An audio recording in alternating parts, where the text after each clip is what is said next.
Usapang totoo, walang preno. You under Vlogcaster, real talk lang, walang plastikan. Magandang araw mga ka-Wonder, welcome back sa ating YouTube channel, Wonder Vlogcaster po. Magandang tanghali sa inyo lahat. Kahapon nandun kami sa Comelec at nag-submit kami ng petition doon sa Comelec mismo. I think 9 copies yun, ano? At of course bawal sa loob. Nag-cover nga tayo ron pero pinagbawalan po tayo. Sabi nga nila, bakit pinagbabawal? Na hindi na ano yun public considered yun as public establishment. Kumbaga, pwede kang pumasok doon, pwede kang mag-submit or basta kinonsider nila yung isang pampublikong lugar, no? Kasi nga yan ay sa gobyerno. Pero napaka-strict daw. Siguro dahil nga doon sa mga utos na binaba, dahil nga sa mga nangyayari ngayon, kaya naintindihan naman namin. Yun ay inisip lang namin. Dahil sa Senado nga, mahigpit na mahigpit. At dyan sa Malacanang, siguro binaba lahat na maging stricto sa bawat government agencies, ano, sa mga opisina. Nang sa gayon ay hindi sila mabiktima nitong mga kaguluhan. Ano. Kaya nga itong Malacanang at lalo na itong Senado ay pinaghihigpit yung pagbantay dyan. At speaking ng Senado, itong ang grupo na bagong majority ay hindi nga tinitigilang bombahin ng kabila. Samot-saring mga paninira, samot-saring mga yung 18 kargador, 18 basurero, no, na sinabi nga rito sa ulat na wag daw sabing 18 Marines yan. Dahil bago raw na yan naging bodyguard ni Saldico, mga wala na raw sa Marines yan. At iba pa dyan, mga na dishonorably discharged. No, in other words, talagang naging bodyguard na lang sila. Kaya wag daw silang tawaging mga Marines, ano. At bukod diyan, etong mga pagpatotoo nila, mga parang kwentong hopya na lang mga ka-Wonder.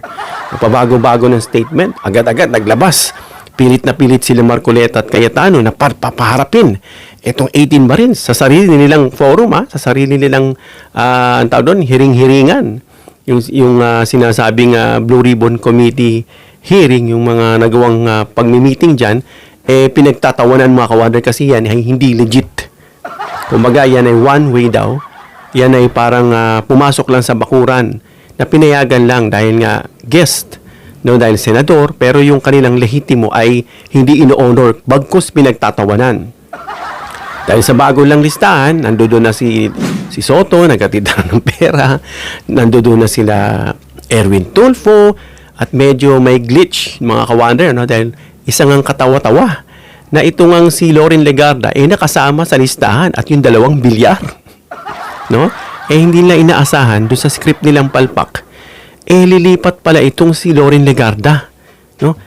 Sabi nga noon, nagkamali na. Bigla nagkamali kasi nga lumipat lang. So, anong klaseng kwento yan? Ewan ko ba dito sa bansa natin?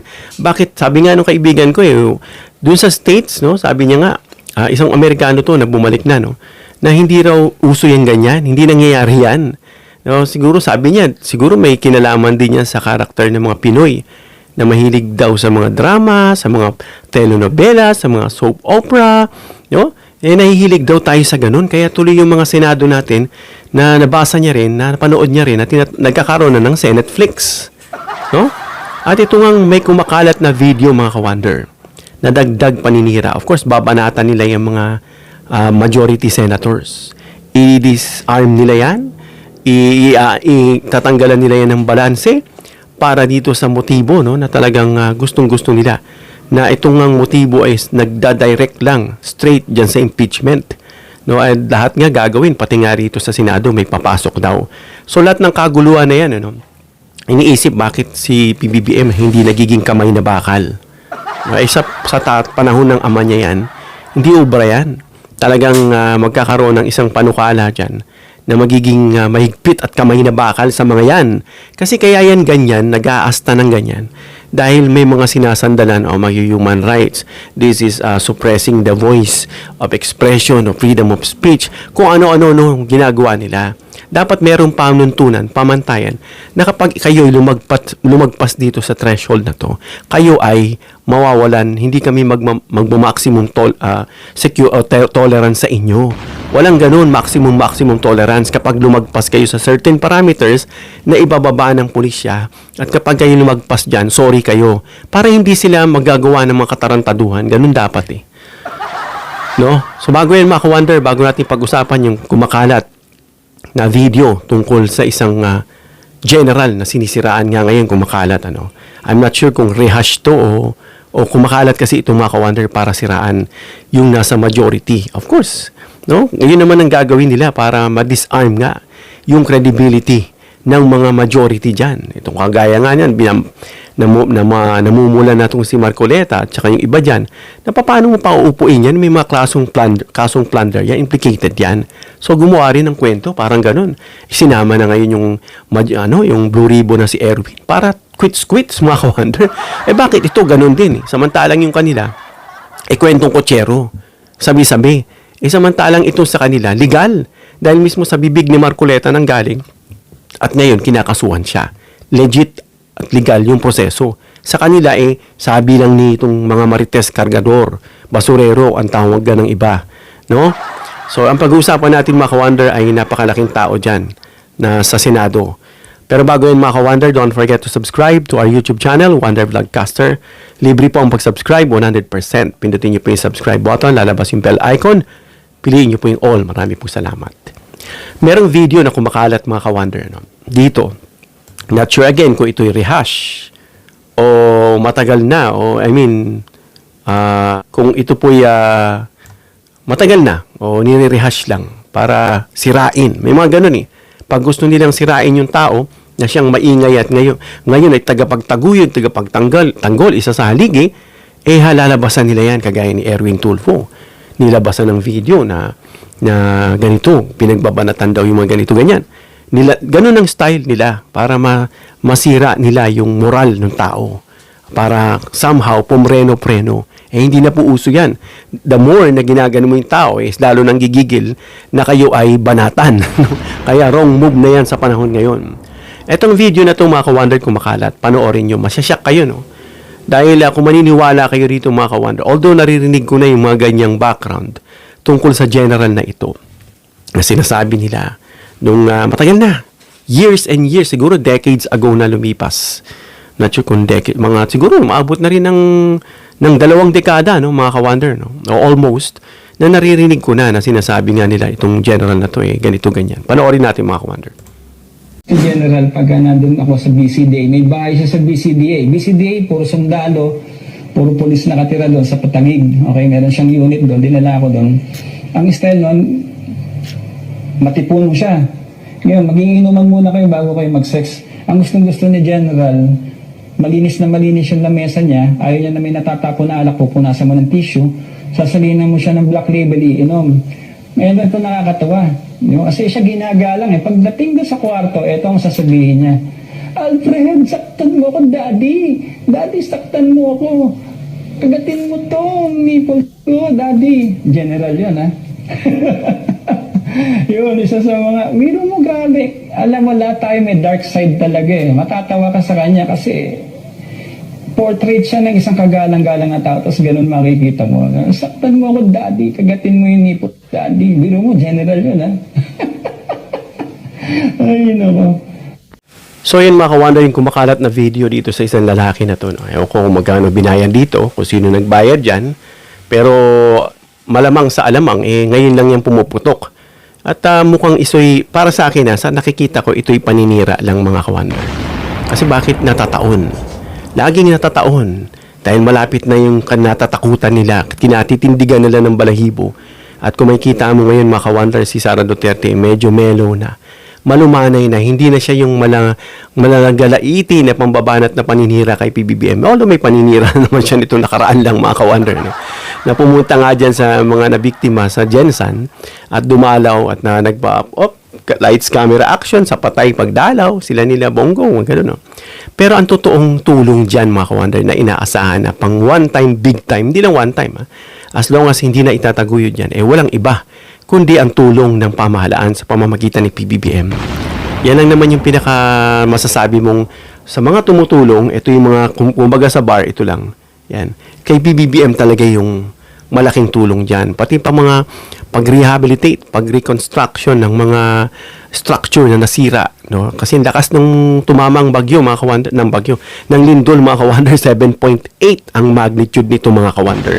Napakalakas. At may mga building dyan na hindi na design para sa mga 7.8 pataas. Kaya nga yung kinatatakutang big one, the big one, is aabot daw yan ng 8 point something na magnitude. At yung mga structure dyan na hindi na-design na pang ganong magnitude, talagang asahan mo kokolaps yan. No? Kaya yung mga engineer, no? Sana kayo gagawa, wag nyong babaratin yung proyekto na i-design nyo na pang-akma na ditong nangyayari. No? Hindi ko naman sinasabi lahat kasi, pero base rito, sa nakikita natin, nagbabagsakan, na sinasabi nga ng hindi, I know, ang pagkakadesign nito, ganitong klase, dapat ayusin na nila. Bagamat hindi ito yung mga kagaya ng mga high-rise structure na kapag lumilindol, gumaganon-ganon lang siya. Sumasayaw yung bola, may parang bearing yan sa ilalim na malaki, no? Na kapag lumindol, hindi stiff, gaganon, kasi pag stiff talagang bubuwal. Yun ay sumusunod, no, sa yanig. Kaya hindi mo siya makikita na bumabagsak, no? So yun yung kagandahan. Kaya itong sana yung mga structure natin dito sa bansa, no, minsan naaapektuhan yan dahil nga sa mga kurakutan. Pag kinurakot, ito yung budget, ito yung dapat na budget. Siyempre, gagawa niyan si engineer, gusto niya magkaroon ng project, so ibibabayad niya pa rito. So yung budget para dun sa magandang quality ng proyekto nababawasan. So nako-compromise yung quality ng project. Ganun na nangyayari, mga ka-wonder. So itong sinasabi nitong lalaking to na medyo mahalay, na I think ang tinutukoy niya yung sarili niya, mga ka-wonder, ano. Naku, sabi ko sa iyo, patunayan mo yan sa sinasabi mo kay Lacson. Kasi kung hindi, pakukulong ka niyan, no? At pagbabayarin ka niya ng katakot-takot na danyos at pagpapatong-patungin niyang kaso mo. Kasi sabi niya, may lugar daw si Lacson sa BCDA. Alam naman natin yung BCDA, ano. Yan ay mga bahay, no, pabahay diyan sa mga militar. No, pero yung pahayag niya tungkol sa sinasabi ng video na bahay ng mga militar yan. Pero kailangan niyang patunayan itong mga ka-wonder na talagang may konkreto siyang ebidensya, no, na gaya ng land title na nasa kamay ni Lacson, yung list of agreement, yung property records, no, official document na makapag-uulat na yan ay dyan kay Lacson mismo pag-aari niya. No, alam natin kay Senator Lacson meron siyang bahay, no, pero hindi ko alam kung meron siyang bahay diyan sa BCDA. No, diyan yan sa Taguig, no. May project kami kasi dati diyan. Diyan ako bumababa noon pag magko-commute ako ng time na yon para hindi hassle sa biyahe. No, diyan ako bumababa sa BCDA and then sasakay ako papunta ron sa proyekto namin. So ito'y aligasyon, mga ka-wonder, no. Kapag isang bagay kumalat man yan, sinabi ng isang tao, sinira niya, habang wala siyang ebidensya at matunay na patunay konkreto, yan ay isang aligasyon na dapat niyang patunayan, kundi siya ay makukulong. Itong Alfred na to, no? Walang inilabas kasi, mga ka-wonder, na mga ganyang report, police report o mga sworn affidavit, no, na official na investigasyon na nagpapatunay sa mga ganyang aligasyon. Yan ay ingay lang. So, pag kinasuhan man niya, ito lang kaso sa akin yan, kayang-kayang bayaran yan nung nag-utos sa akin. Ganun-ganun lang naman yan.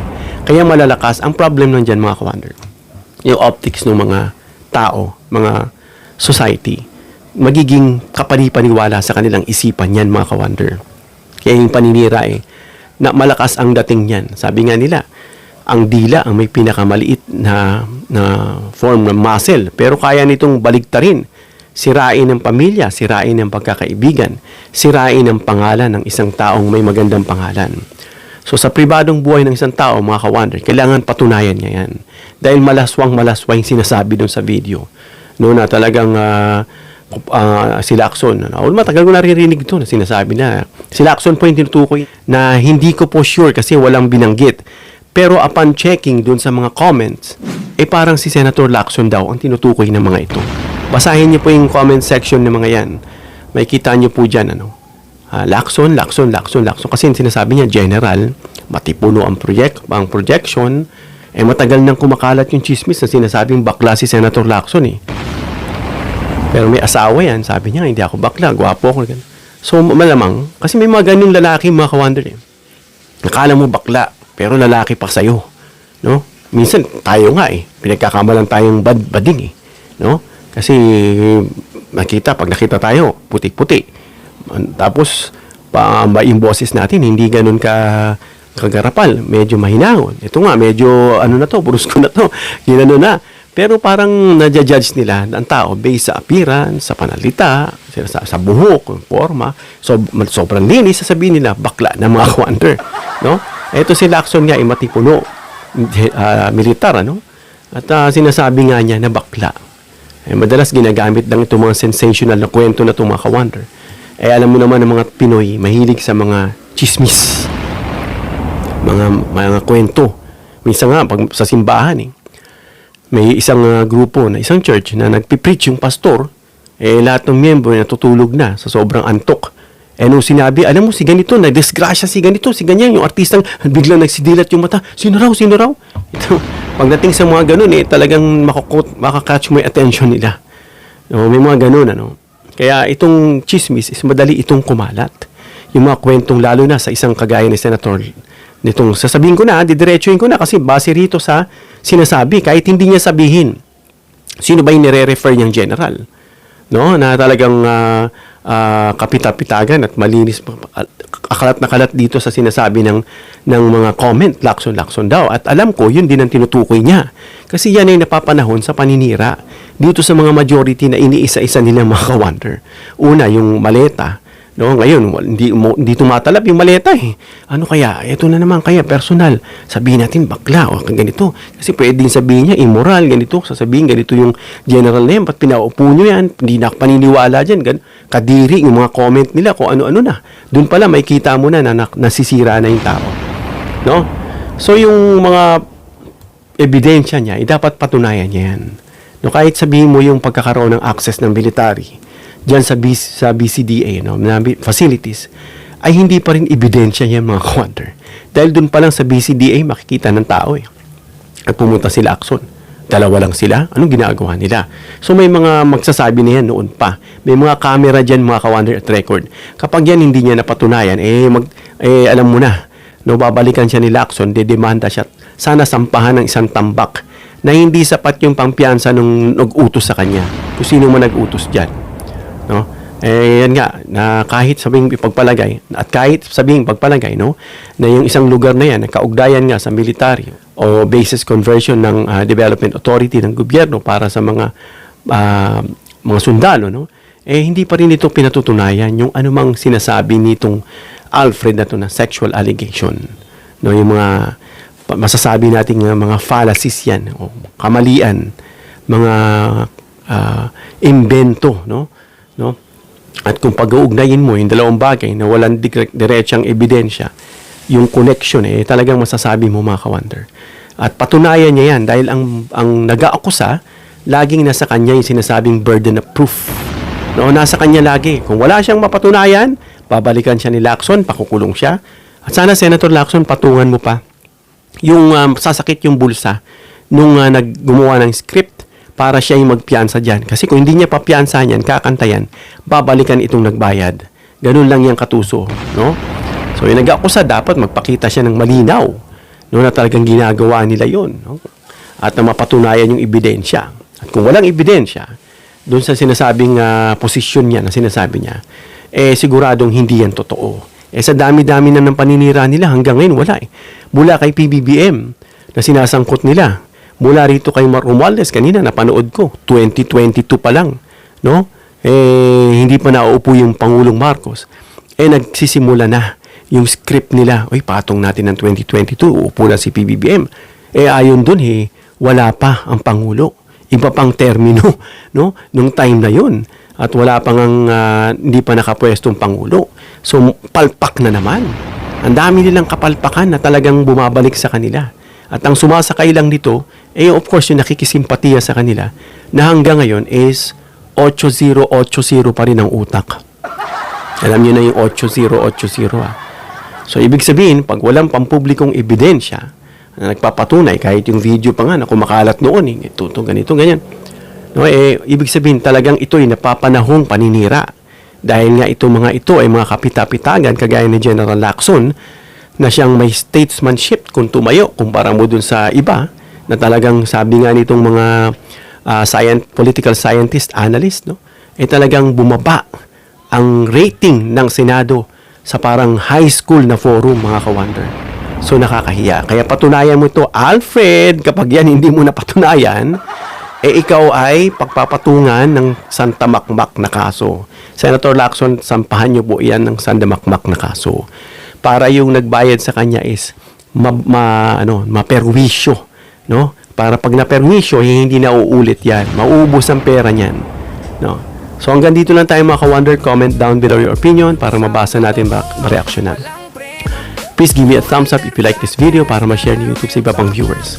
Please share this video para malaman nila yung tungkol dito sa kumakalat na video na ang pinatutukoy para sa akin sa nakita ko pati sa comment si Senator Lacson. Don't forget to subscribe, hit the notification bell icon and choose all bilang suporta sa aming mga content creators. Hanggang sa muli, mga ka-wonder. God bless.